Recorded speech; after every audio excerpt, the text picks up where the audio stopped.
What's up, family? This is your man, not your boy, bringing you another gold nugget that you can either pick up or you can just kick it aside.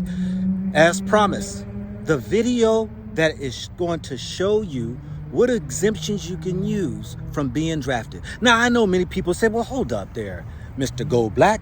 You served 20 years honorably, to be exact, and yet you are acting as though that you are against any type of military actions from America.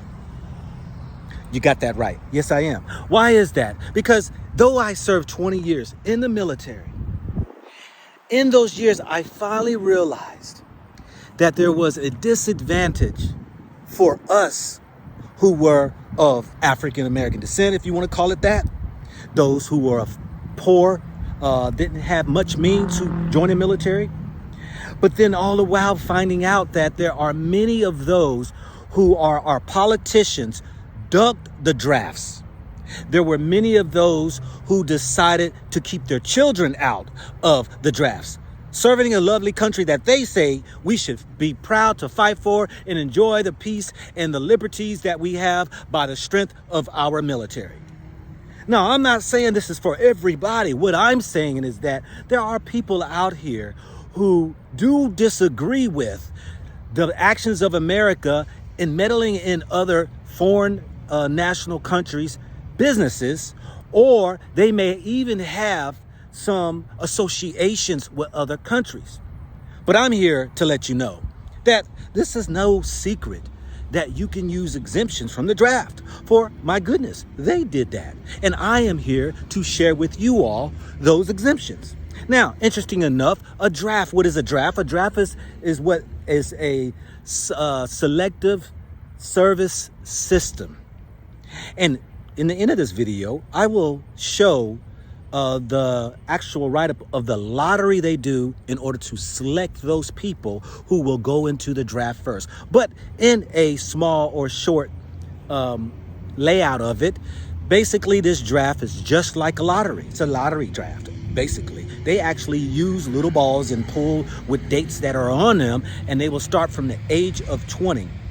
And they will go through the system to see all those who are at the age of 20 at that moment of that date. From that month, they will start pulling names, and they do that for 365 of the days of the year, working their way all the way up to the age of 25. And if they exhaust those numbers by those going in and there are fatalities in a war, they continue on with the draft. They will work their way into a younger age. Now, I will put that at the end of this video, but there is a selective services system that all man, woman, or young men and women are supposed to register. And you know, typically you didn't even know you registered probably when you was in high school, or you went to get your driver's license or to vote. These things here is where you'll be like, I don't remember registering. Well, you did register. But in this, interesting enough, exemptions. How does one know how they can be exempted? Because your politicians, your people with the money, you know, those who have been buying these spots for the children to go to these big universities. Yeah, those people with the money, they seek out these exemptions. And guess what the number one exemption is? That's right, college. Many of those who were evading the draft back in the 70s went and registered and were going off to colleges. You can get an exemption from going to colleges. Now, let's get into these other exemptions that one may be able to use so that you know and you have an opportunity to see if you fit in line with that. So let's get into this right here. Well, we already know the active duty. If you're already in the military, there's no need for you to even worry about it. You just going to war. Number 2 was the selective conscious objector. Interesting enough, as I look further into this, a conscious objector, it says men who have deeply held religious or moral beliefs that prevent them from participating in war or armed conflicts may qualify as conscious objectors. May qualify. However, they require submitting a formal application and going through an interview process. Now, guess what religious organization is automatically basically exempt from being a conscious objector?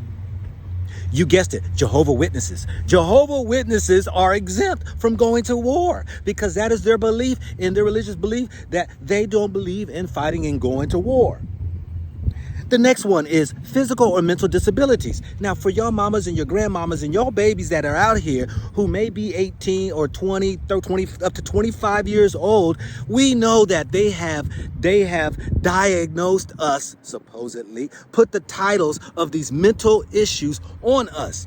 Well, you make sure that being that they were not good enough to be in regular school classes, or they were put into these so-called special programs, you make sure that you take advantage of what they have said your child may be having mental issue or physical issues. It says here, those with physical and mental disabilities that would prevent them from serving in the military may be exempt. However, the exemption typically requires a proper documentation from healthcare professionals. The next one is if you are a non-resident alien. We know if you are here as far as not a resident of, and you come from another country, you are not going to be in the draft. But interesting enough, and get this, and I'll do a video on this. Why are they allowing a lot of these immigrants coming in? If you are an immigrant, you still are entitled to be drafted in the military. I did not know that. Oh yes, that is true. Continue on. Only undocumented immigrants who are going to be hiding in the holes or the dark places of America are not going to be registered.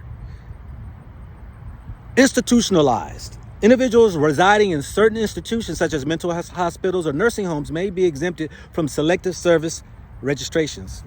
Well, I don't know why they have, nursing homes because maybe of disabilities.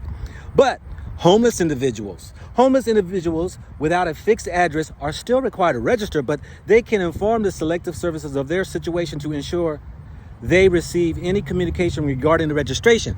That doesn't mean that you're exempt. You're supposed to inform them that you can't receive any documentation. Well, I'm quite sure when you go down there to tell them, they'll grab you off the spot. But dual citizenship, for those who were laughing at me and others who were in Africa, those who obtain a dual citizenship. It says men who possess dual citizenship, or women possess dual citizenships with another country and permanently reside outside of the United States are not required to register. For my brothers and sisters with y'all children that are over there in Africa, peace up, peace out, and peace go with you. Yes, this is what it says. Now, I'm saying that, this can always be changed by those old greedy ones and those selfish ones who want to try to grab everyone. But let's continue on. If you're a foreign diplomat or counselor, that has nothing to do with most of us. And if you are a commissioned officer, reserve officer, or in the Peace Corps, you may not also, or you may be exempt from such things. Now, let's get into some of the people that evaded the draft. Who are your politicians or notable people out here that you might know? Listen to this right here. Now, everybody, I'm going to put this right here, which I love for our brother, Muhammad Ali, Cassius Clay. Muhammad Ali, but he changed his name to. He refused to go into, as he said, quote, the white man's war. Why is he going to go fight a man of color and destroy another man of color, and when he don't get respect in his own country as being a black man? He refused, and they took his championship belt. Yes, they took it away from him, but then after, I think 3 years, they reinstated his championship back to him. But peace and blessings to Muhammad Ali. Rest in peace, my brother, wherever he may be. But I will say, he stood up against the system. Who else evaded the draft? Bill Clinton, your president. He avoided the draft by obtaining student deferment and later a high draft lottery number. So he evaded it with a deferment. Donald Trump, your president. Trump received multiple deferments, including educational deferments, before ultimately being declared medically unfit for service due to bone spurs in his feet. You know, there are many of those people who ran to physicians and stuff, you know, and tell them to put things in that makes them physically unable to be able to serve in their country or the war. Those, I don't know, many of y'all don't remember the musician Ted Nugent. He received a student deferment. Rush Limbaugh. Many of y'all remember Rush Limbaugh, loudmouth Rush Limbaugh. He received a medical deferment for pilonidal cyst on his tailbone. Dick Cheney. Dick Cheney obtained 5 draft deferments during the Vietnam War. 2 were student deferments, and 3 were due to his marriage and fatherhood. Huh. That had to do with everybody else who was married and had children who went off to war. Dan Quayle. Quayle received student deferments and was ultimately not selected in the draft lottery. Deferments. You can defer by these exemptions that I just mentioned that you can use. Mitt Romney received draft deferments during his college years and later due to religious missionary service. Ain't that something? George Bush. George Bush joined the Texas Air National Guard, serving stateside, which was seen by some as a way to avoid the draft and a potential combat duty in Vietnam. When you work for when you are in the National Guard, you typically will not be called to a war because you are a property of the state, not the federal.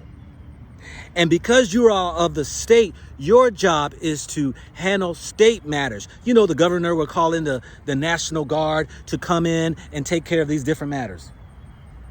Steve Jobs, Tom Cruise, Bill Murray, Sylvester Stallone, your favorite actors and all those there have had deferments because they were either in college, they found some other exemptions that can keep them from going into the so-called draft lottery. With that, family, I'm just going to say at the end of this video, I will show you how that lottery works. And you should also look up other draft exemptions to keep you, your children, your grandchildren from a frivolous war that might be steaming up, all because of hard-headed, selfish, greedy people who want you to fight their war. This is your man, not your boy, bringing you another gold nugget that you can either pick up or you can just kick it aside.